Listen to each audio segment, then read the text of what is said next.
Hello. On this episode of Ramble on Aquatics, I'm going to give you a little bit of information from someone that's been in the hobby for not very long and, well, to be honest with you, has no idea what he's actually talking about. So take everything I say with a grain of salt. And that's actually going to lead into why I'm making this video, because there's a lot of information out there and it's very expensive and misleading information. So if you want to stick around and hear what I have to say, let's move on. So why are you staring at a hot tub right now? Well, it's funny, but this is what got me into the aquarium hobby. And no, there is no koi fish in there. That is straight up a hot tub set at 101 degrees right now in Oregon rainy weather. You see, that hot tub out there did something for me that I hadn't experienced in my life. It gave me something to make perfect, which is really, it sounds so weird, but it created an obstacle for me where I had to do research on my own and come up with a way to make the water so perfect that I was happy with it. Because, I mean, I am not an OCD person in the sense that I do a lot of cleaning. No, I really am a very messy person. But for some reason, the hot tub triggered something in me that I wanted to make super clean. So I got very compulsive and bought a ton of products and just made the water the cleanest hot tub water in the universe, if I'm concerned. It's like a competition for myself. So about 3 months ago, doing my hot tub water changes like I normally would do in there, I was thinking about fish. I've always liked aquariums. One of my favorite things to do is go to the Oregon Coast Aquarium or go to the Oregon Zoo and see all the animals. And that none of that has ever seemed like work to me. It's always just seemed like something that would be fun to do. So about, I guess now it would be 5 months ago, 5 or 4, maybe even, I don't know. It's not very long ago. I purchased my 20-gallon tank, which I had no idea what I was doing. No idea. I mean, I still don't. You got a plant floating in one of the filters. I have 2 in here.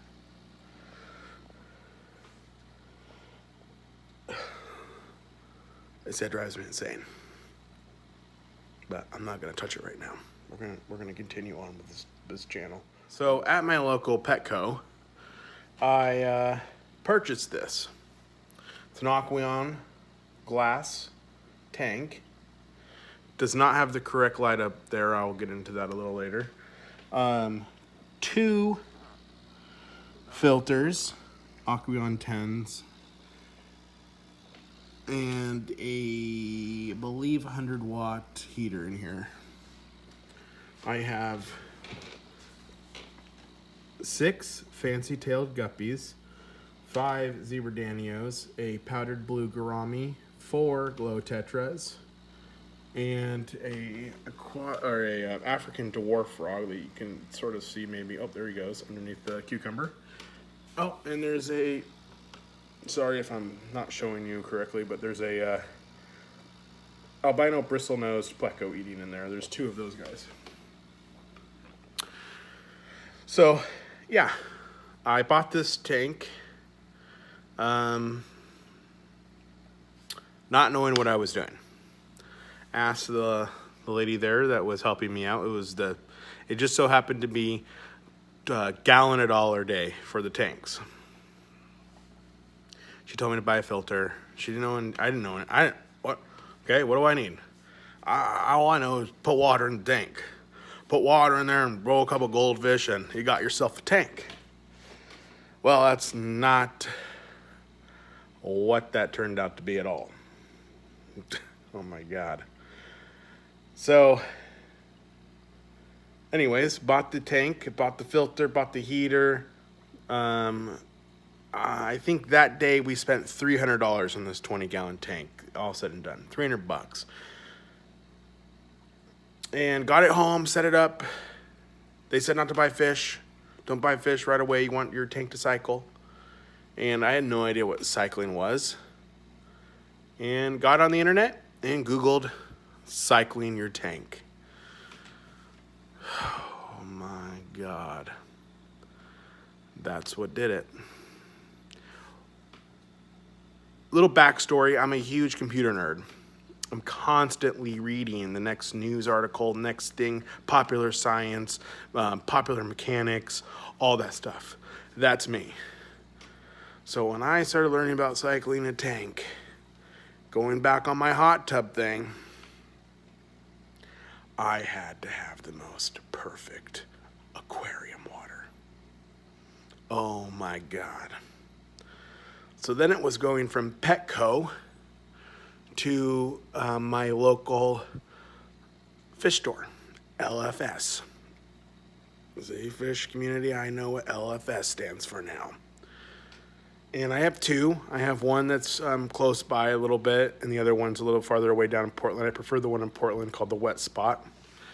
God, that's a funny name. We won't get into that. And when you go to the store, oh, it's a wealth of knowledge. So much knowledge that, oh my God. Yeah, we'll get into that another time. But anyways, so went down there and they're like, you need to have stability to cycle your tank.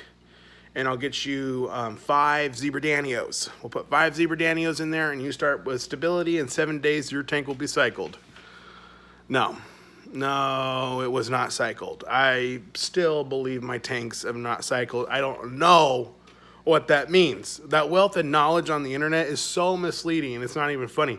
Everybody and their mother has a different idea of what cycling a tank is to them.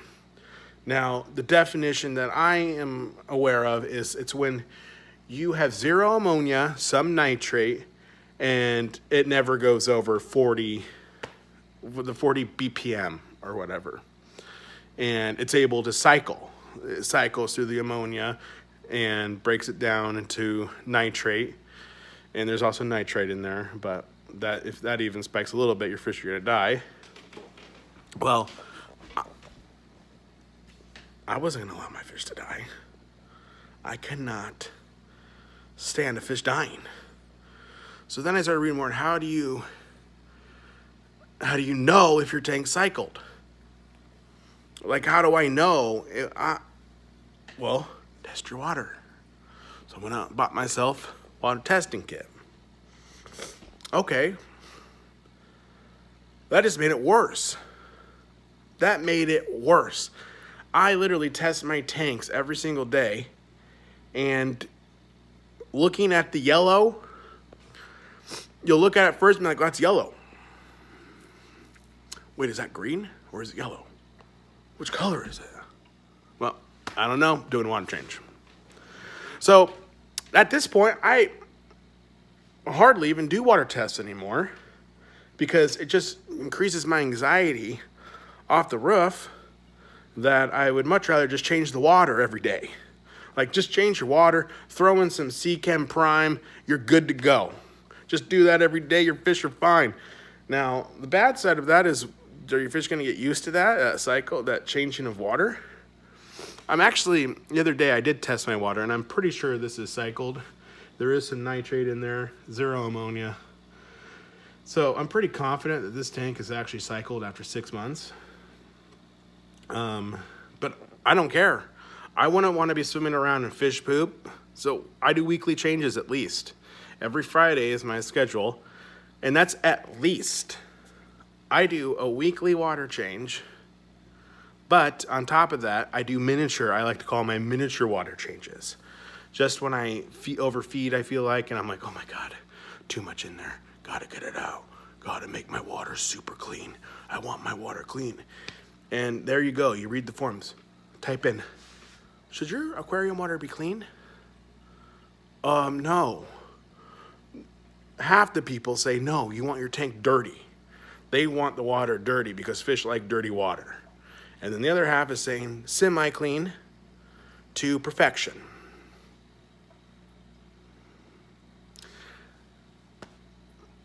Oh my God. Basically what I want people to be aware of is this is a expensive, time-consuming hobby that you need to have a knowledge base. And everybody out there, you need to follow one person that you find interesting, and follow that person and don't read the comments. I have to say that again, don't read the comments, because everybody will post their own opinion on what's the best way to do it. So with me, I followed multiple different people with multiple different ways of doing things, and then I started reading the comments of every single video I watched on these people, and that completely just messed everything up. Like, I don't know where I'm going. Like, honestly, now I'm going down this road of, like, am I doing this right? Do I have all the right equipment? At this point, I better have all the right equipment, because I basically just bought everything that you can buy on Amazon for aquariums. So I think I have everything. I hope I have everything. I know there's obviously different types of things you can do with your filters and stuff, and add the spray bars and things like that. But, I'm missing CO2. That's what I'm missing. Again, it's an expensive hobby. I suggest you follow one person and one person only. And every single, all the big YouTubers for the aquarium stuff, they all have the same videos different ways. So they'll say, best 5 fish for beginners, and best substrate to use, how to set up a tank. Every single one of them has those videos, but I suggest you only watch one of them and don't research the others. And it's because you'll start reading the comments of those different videos. They'll have different things to say. So then you'll get scrambled in your head. You'll be like, wait, what? How did you do that? Let me go back. And then you accidentally click on another video with somebody else having their own thoughts on what to put in a tank, and what the substrate, how thick it should be, how many fish per gallon. It's a very confusing hobby, but I have to tell you, with all the negativity that I've said, this is the greatest thing I've done. Like, as long as it's fun for you, I say do it. I mean, this tank's awesome. So thank you for stopping by with Ramble on Aquatics. Hope you enjoyed what I had to say. I know it was a little bit rambling on, but that's what my channel's about. So anyways, guys, take care. I'm hoping to put some plants in a couple weeks here. On Friday, I'll post another video of me cleaning my tanks, show you how long it takes. Yeah. All right, guys, take care.